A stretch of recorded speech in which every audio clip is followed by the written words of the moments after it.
regard du bilan qui a été dressé par le délégué national administratif adjoint de la CONACYT, quant à l'exécution de notre cahier de charges, quels sont les enseignants qui sont prêts à reprendre les cours mardi 28 septembre 2021?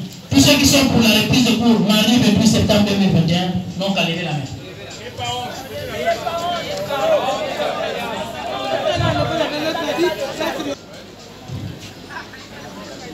Quels sont les enseignants qui ne sont pas prêts à reprendre les cours mardi 21 septembre et 28 septembre 2021?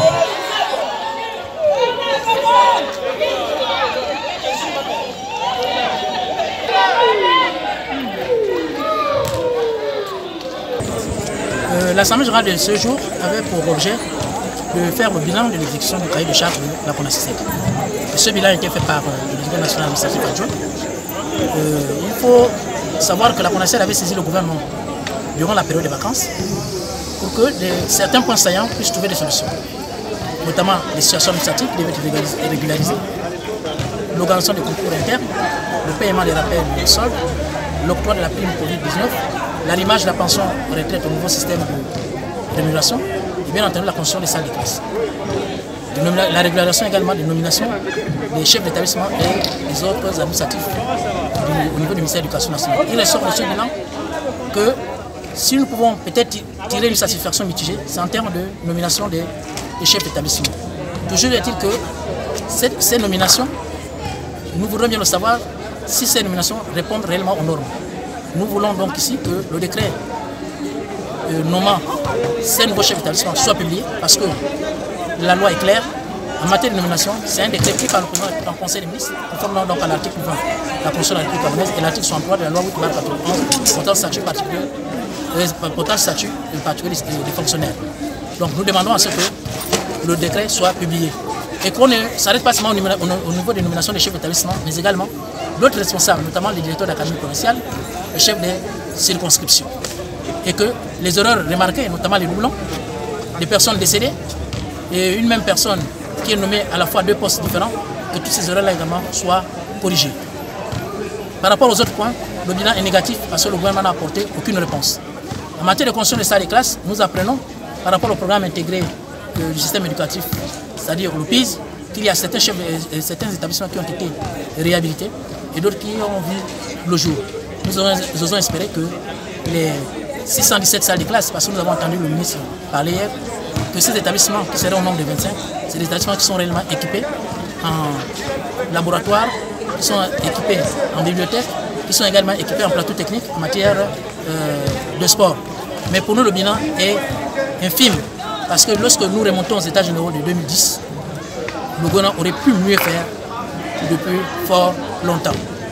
Et nous avons également abordé les questions d'actualité, notamment la question de la mutuelle du secteur de l'éducation. La mutuelle relève de l'autogestion. Donc s'il y a une mutuelle qui doit être créée, ça doit être l'affaire des enseignants, gérée par les enseignants. Et il n'est pas question qu'il y ait un intermédiaire gouvernemental. Donc dès lors qu'il y aura un intermédiaire gouvernemental, et sentant les velléités de ce gouvernement, qui pourrait certainement faire en sorte que des cotisations soient imposées, dans des conditions où les enseignants ne se seraient pas prononcés librement par rapport à cette mutuelle, l'Assemblée générale s'est prononcée contre la mise en place de cette mutuelle. En ce qui concerne donc la Covid, notamment le vaccin, qui assurément est en train d'être rendu obligatoire par le gouvernement.